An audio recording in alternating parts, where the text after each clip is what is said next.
Hi guys, so today I'm going to show you how I write out my weekly schedule.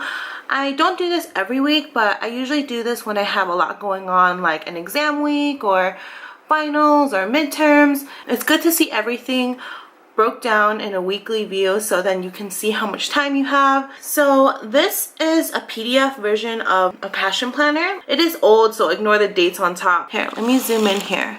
So as you can see, it's broken down to every half hour and it's scheduled from 6 to 10:30 p.m. So what I'm going to do right now is I'm going to use the blue pens for school. I'm going to use red pens for extracurricular activities, and then I will use green pen for work because, you know, that money. Okay, so first I'm going to write in all my classes for the week.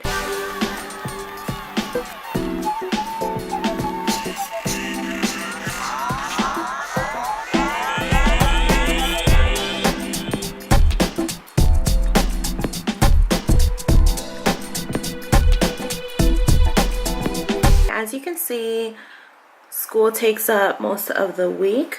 Now, if you're involved like me, you'll only add this before your semester started if you're already involved in an organization, because then you'll have lunch meetings, e-board meetings that is required to attend. And if you're president or president-elect of an organization, it is required to attend student council meetings. So I'm going to jot in any meetings I have this week. Okay, so now typically if I had exams or assignment due dates, I would put them in the box right here that says today's focus. But since I don't have all my syllabuses in yet, I'm just going to keep it blank for now. This is pretty much my academic schedule, but now I'm going to fill in the gaps where I could possibly squeeze in work, and also including time for travel and having lunch.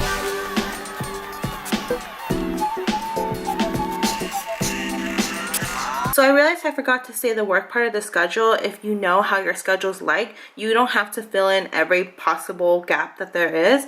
But since I am starting a new job and the scheduling is kind of different for now and I need to give my availabilities, I'm just filling out the possible hours I can give. In my previous job, I was able to pick my hours, and the hours I asked for are the hours I got. So before, I would just fill in the greens and that will be exactly what my work schedule would look like.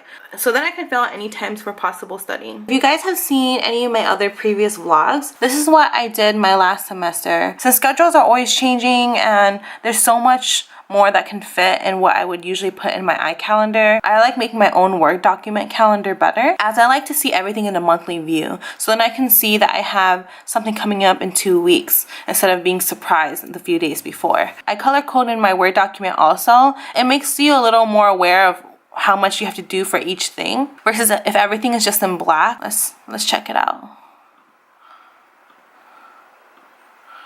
I mean, I guess someone could like that, but it just makes me not aware, like, this is how much work I have, or this is how many health fairs I have coming up. So I color code every class a different color, every organization a different color, and work a different color. So you can see I haven't got all of my syllabuses yet, so far I don't really have that much due dates in here. But in orange, I have all my NCPA events and board meetings, and I have in red my SSHP meetings. The highlighted yellows are exams, pinks are health fairs, and the green is possible work hours. If you're curious on how to start creating this thing, so when you open a new document, click on layout and then click on orientation and landscape.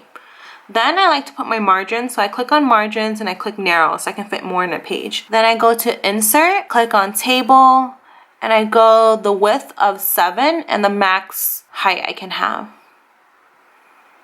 So then I have these boxes right here, and you can add more rows as you go by clicking layout and then clicking insert below. So you can click it a bunch of times, you can copy and paste them. And for the title of the month of January, I just highlight the top row and I click merge cells. Then I have right here a title row, and you insert all the numbers yourself. This is a little time consuming, but trust me, it's worth it. I also bought many hard copy planners, but I tend to like what is on my computer better, because when I get emails about meetings or availabilities, everything is usually done through the computer, so I want to have something viewed right then and there, so I can open something on my computer. So I usually have something like this out, a monthly view. I also have a weekly view in the form of a sticky note, as you can see on the bottom left, and this comes in handy a lot when you're asked for availabilities, and I stick this on my desktop all the time. Every MacBook has this on their computer, I believe. Scheduling is very important to being effective in pharmacy school, so I highly recommend taking your time out of your day to do this. If you can do the weekly view more often, the more the better. Alright guys, so that is how I plan my